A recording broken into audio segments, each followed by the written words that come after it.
கிருபையும் சமாதானமும் உண்டாவதாக. இன்றைக்கும் நாம் ஆதியாகமம் 25ஆம் அதிகாரத்தை வாசிக்க கேட்போம். ஆபிரகாம் கேத்துராள் என்னும் பேர் கொண்ட ஒரு ஸ்திரீயையும் விவாகம் பண்ணியிருந்தான். அவள் அவனுக்கு சிம்ரானையும் யக்ஷானையும் மேத்தானையும் மீதியானையும் இஸ்பாக்கையும் சூவாகையும் பெற்றாள். யக்ஷான் சேபாவையும் தேத்தானையும் பெற்றான். தேத்தானுடைய குமாரர் அசூரிம், லெத்தூசிம், லேயூமிம் என்பவர்கள். மீதியானோருடைய குமாரர் எப்பா, எப்பேர், ஆனோக், அபிதா, எல்தாக்கா என்பவர்கள். இவர்கள் எல்லாரும் கேத்துராளின் பிள்ளைகள். ஆபிரகாம் தனக்கு உண்டான யாவையும் ஈசாக்குக்கு கொடுத்தான். ஆபிரகாமுக்கு இருந்த மறுமனையாட்டிகளின் பிள்ளைகளுக்கோ ஆபிரகாம் நன்கொடைகளை கொடுத்து தான் உயிரோடு இருக்கும்போதே அவர்களை தன் குமாரனாகிய ஈசாக்கை விட்டு கிழக்கே போக கீழ் தேசத்துக்கு அனுப்பிவிட்டான். ஆபிரகாம் உயிரோடு இருந்த ஆயுசு நாட்கள் 175 வருஷம். பிற்பாடு ஆபிரகாம் நல்ல நரை வயதிலும் முதிர்ந்த பூரண ஆயுசிலும் பிராணன் போய் மரித்து தன் ஜனத்தாரோடே சேர்க்கப்பட்டான். அவன் குமாரராகிய ஈசாக்கும் இஸ்மவேலும் மம்ரேக்கு எதிரே ஏத்தியனான சோகாரின் குமாரனாகிய எப்ரோனின் நிலத்திலுள்ள மக்பேலா என்னப்பட்ட குகையிலே அவனை அடக்கம் பண்ணினார்கள். அந்த நிலத்தை ஏத்தின் புத்திரர் கையிலே ஆபிரகாம் வாங்கியிருந்தான். அங்கே ஆபிரகாமும் அவன் மனைவியாகிய சாராலும் அடக்கம் பண்ணப்பட்டார்கள். ஆபிரகாம் மரித்த பின் தேவன் அவன் குமாரனாகிய ஈசாக்கை ஆசீர்வதித்தார். லகாய்ரோகி என்னும் துறவுக்கு சமீபமாய் ஈசாக்கு குடியிருந்தான். சாராளுடைய அடிமை பெண்ணாகிய எகிப்து தேசத்தாலான ஆகார் ஆபிரகாமுக்கு பெற்ற குமாரனாகிய இஸ்மவேலின் வம்ச வரலாறு. பற்பல சந்ததிகளாய் பிரிந்த இஸ்மவேலின் புத்திரருடைய நாமங்களாவன. இஸ்மவேலுடைய மூத்த மகன் நேபாயோத், பின்பு கேதார், அத்பியேல், மிப்சாம், மிஷ்மா, தூபா, மாசா, ஆத்தார், தேமா, யத்தூர், நாப்பீஸ், கேத்மா என்பவைகளே. தங்கள் கிராமங்களில் அரண்களிலும் குடியிருந்த தங்கள் ஜனத்தாருக்கு 12 பிரபுக்களாகிய இஸ்மவேலின் குமாரர் இவர்களே. இவர்களுடைய நாமங்களும் இவைகளே. இஸ்மவேலின் வயது 137. பின்பு அவன் பிராணன் போய் மரித்து தன் ஜனத்தாரோடே சேர்க்கப்பட்டான். அவர்கள் ஆவிலா துவங்கி எகிப்துக்கு எதிராக அசிரியாவுக்கு போகிற வழி இருக்கும் சூர் மட்டும் வாசம் பண்ணினார்கள். இது அவன் சகோதரர் எல்லோரும் முன்பாக அவன் குடியேறின பூமி. ஆபிரகாமின் குமாரனாகிய ஈசாக்கினுடைய வம்ச வரலாறு.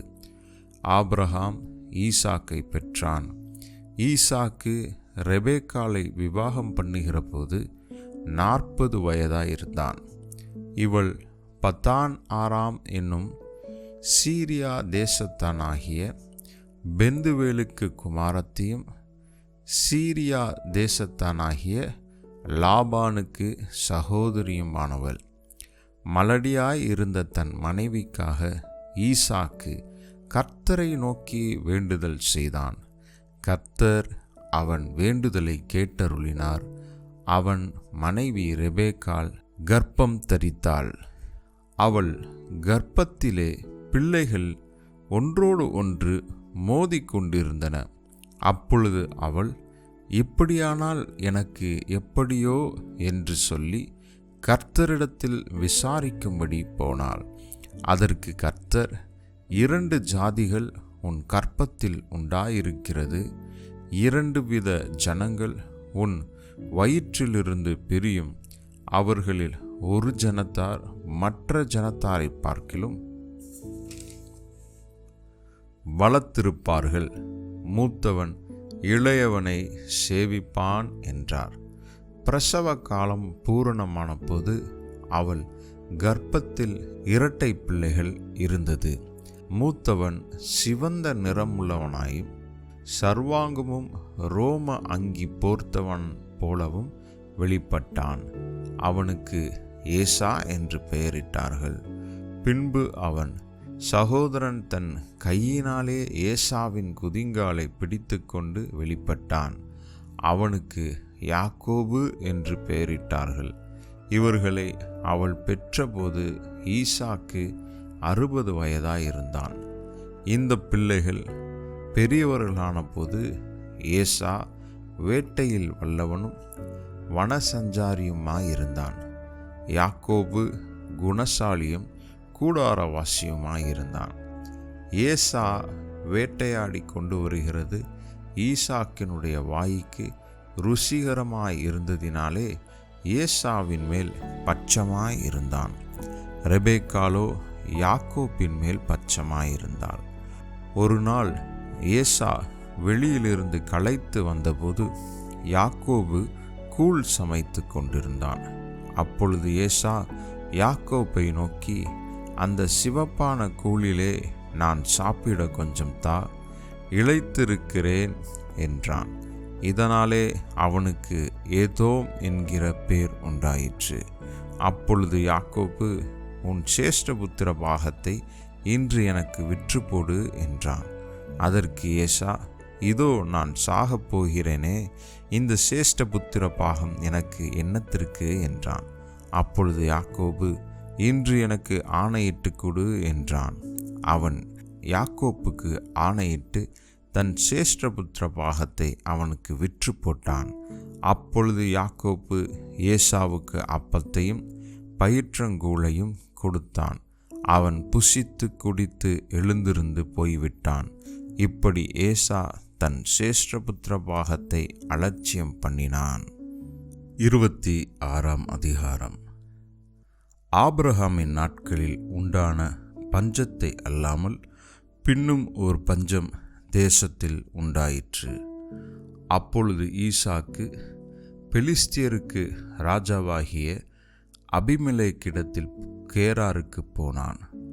கர்த்தர் அவனுக்கு தரிசனமாகி, நீ எகிப்துக்கு போகாமல் நான் உனக்கு சொல்லும் தேசத்திலே குடியிரு, இந்த தேசத்திலே வாசம் பண்ணு, நான் உன்னோடு கூட இருந்து உன்னை ஆசீர்வதிப்பேன், நான் உனக்கும் உன் சந்ததிக்கும் இந்த தேசங்கள் யாவையும் தந்து உன் தகப்பனாகிய ஆபிரகாமுக்கு நான் இட்ட ஆணையை நிறைவேற்றுவேன். ஆபிரகாம் என் சொல்லுக்கு கீழ்ப்படிந்து என் விதிகளையும் என் கற்பனைகளையும் என் நியமங்களையும் என் பிரமாணங்களையும் கைக்கொண்டபடியினால் நான் உன் சந்ததியை வானத்தின் நட்சத்திரங்களைப் போலவும் பெருகப் பண்ணி உன் சந்ததிக்கு இந்த தேசங்கள் யாவையும் தருவேன். உன் சந்ததிக்குள் பூமியிலுள்ள சகல ஜாதிகளும் ஆசீர்வதிக்கப்படும் என்றார். ஈசாக்கு கேராரிலே குடியிருந்தான். அவ்விடத்து மனிதர்கள் அவன் மனைவியை குறித்து விசாரித்த போது, இவள் என் சகோதரி என்றான். ரெபேக்காள் பார்வைக்கு அழகுள்ளவளாய் இருந்தபடியால் அவ்விடத்து மனிதர்கள் அவள் நிமித்தம் தன்னை கொல்லுவார்கள் என்று எண்ணி அவளை தன் மனைவி என்று சொல்ல பயந்தான். அவன் அங்கே நெடுநாள் தங்கியிருக்கையில் பெலிஸ்தியருக்கு ராஜாவாகிய அபிமெலேக்கு ஜன்னல் வழியாய் பார்க்கிறபோது ஈசாக்கு தன் மனைவியாகிய ரெபேக்காளோடு விளையாடி கொண்டு இருக்கிறதை கண்டான். அபிமெலேக்கு ஈசாக்கை அழைத்து அவள் உன் மனைவியாய் இருக்கிறாளே, பின்னே ஏன் அவளை உன் சகோதரி என்று சொன்னாய் என்றான். அதற்கு ஈசாக்கு, அவள் நிமித்தம் நான் சாகாதபடிக்கு இப்படி சொன்னேன் என்றான். அதற்கு அபிமெலேக்கு, எங்களிடத்தில் ஏன் இப்படி செய்தாய்? ஜனங்களுக்குள் யாராகிலும் உன் மனைவியோடே சயனிக்கவும் எங்கள் மேல் பழி சுமரவும் நீ இடமுண்டாக்கினாயே என்றான்.